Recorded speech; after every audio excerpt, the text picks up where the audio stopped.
Oui, absolument. Chez SNCF, on a une vingtaine de sites pour les clients, également à peu près l'équivalent pour en termes d'applications clients. Donc c'est un écosystème très très riche. Et puis on a aussi beaucoup d'applications pour les agents sur le terrain. Ça se compte en centaines d'applications. On a oui un historique, beaucoup d'initiatives ont été faites à travers le groupe.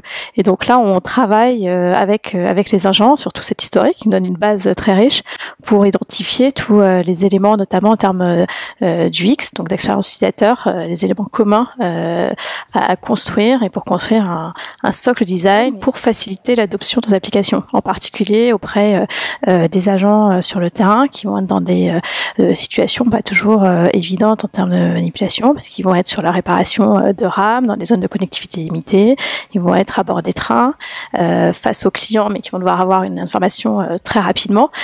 Donc il faut arriver vraiment à reprendre cette expérience utilisateur, être au contact de nos utilisateurs, nos agents sur le terrain, pour comprendre quelles sont leurs difficultés, leurs enjeux et faciliter nos interfaces.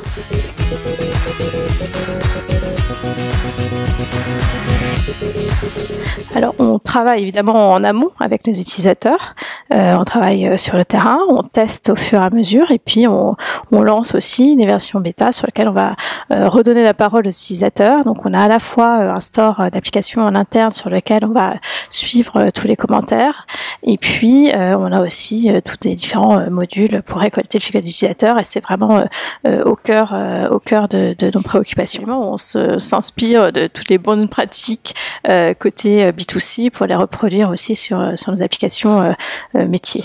Vraiment remettre l'utilisateur au cœur de la conception des applications.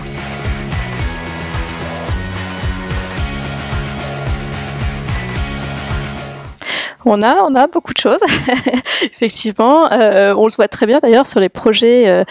Jusqu'il y a un an, les équipes projets venaient souvent nous voir en disant j'ai besoin d'une appli. Alors on commençait par leur reposer la question quel est votre besoin, quel est le cas d'usage. Aujourd'hui, on vient nous voir en disant j'ai besoin d'un bot.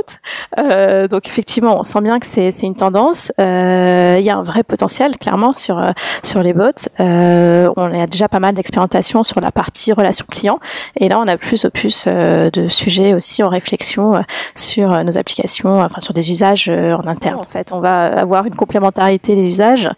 Sur l'application, on va être sur un usage récurrent. Sur le site, ça va être plutôt du ponctuel. En fonction, enfin, je pense par exemple sur les applications clients, on peut pas oublier cette partie-là. On voit que sur les sites web, 50% des utilisateurs sont finalement mobilité. Et probablement que le bot viendra aussi être une compétence additionnelle, et puis va s'enrichir aussi de ce qui se passe sur les applis et sur les sites.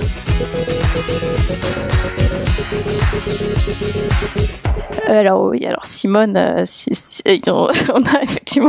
on a réfléchi à un projet de Simone virtuelle, mais bon, Simone quand même reste un des piliers des SNCF, est très présente. Sa voix a déjà été numérisée, donc dans tout un certain nombre de travaux là-dessus. C'est probablement aussi une évolution possible.